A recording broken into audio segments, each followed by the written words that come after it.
ଆପଣ ଏଇ ଯୋଉ ଭିଡିଓ ऊपर देखुଛନ୍ତି ଏଟା ଗୋଟେ ସାଉଥ ମୁଭିର କ୍ଲିପ। ଏଥିରେ ବାପା ଆଉ ପୁଅ ଅଛି। ବାପା ହଉଛି ଛୋଟା, ପୁଅ ସ୍କୁଲରେ ପଢେ।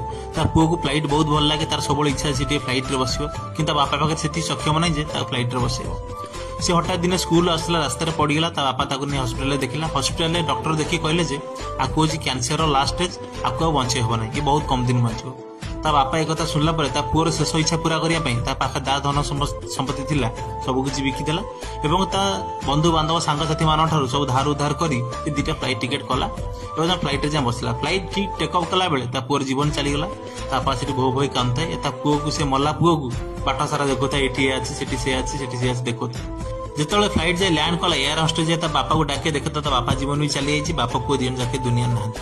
ଭାଇ, ଗୋଟେ ବାପା ତା ପୁଅର ଇଚ୍ଛା ପୂରା କରିବା ପାଇଁ ସେ କଣ କଣ କରିଦେଲା। ଏ ଦୁନିଆରେ ଯାହା ପାଖରେ ବାପା ଅଛି ତା ପାଖରେ ସବୁ କିଛି ଅଛି। ଆମକୁ ମାର ଭଲ ପାଇବା ଦେଖାଯାଏ, କିନ୍ତୁ ବାପାର ଭଲ ପାଇବା ଦେଖାଯାଏ, କିନ୍ତୁ ବାପା ଆମକୁ ବହୁତ ଭଲ ପାଏ। ଭାଇ, କଥାର ଅଛି, ବାପା ଥିଲା ପୁଅ ସବାର ହାରିନି। ବାପା ନିଜେ ଭଲ ନ ଖାଇ, ଭଲ ନ ପିନ୍ଧି ପୁଅକୁ ଭଲ ଖାଇବାକୁ ଦିଏ, ଭଲ ପିନ୍ଧିବାକୁ ଦିଏ। ସିଏ ଚାହିଁ ତା ପୁଅ ସମସ୍ତଙ୍କ ସହିତ ବରାବର ହେଇକି ଚଳୁ। ଯୋଉମାନେ ବଡ ହେଲା ପରେ ବାପା ମାଙ୍କୁ ନେଇ ବସଷ୍ଟାଣ୍ଡ ଆଉ ଅନାଥ ଆଶ୍ରମରେ ଛାଡି ଦଉଛନ୍ତି, ଭାଇ ତମକୁ ତ ନର୍କରେ ବି ଜାଗା ମିଳିବନି। ଯୋଉମାନେ ବାପା ମାଙ୍କୁ ଭଲ ପାଆନ୍ତି ସେମାନେ ବାପାଙ୍କ ପାଇଁ ଗୋଟେ ଲଭ୍ ୟୁ ବାପା କମେଣ୍ଟ କରନ୍ତୁ ଆଉ ଫଲୋ କରିବାକୁ ଜମା ବି ଭୁଲିବେନି। ଆଗକୁ ଆପଣଙ୍କ ପାଇଁ ଏମିତି ବାପା ମାଙ୍କ ଭିଡିଓ ନେଇ ଆସିବି। ଜୟ ଜଗନ୍ନାଥ।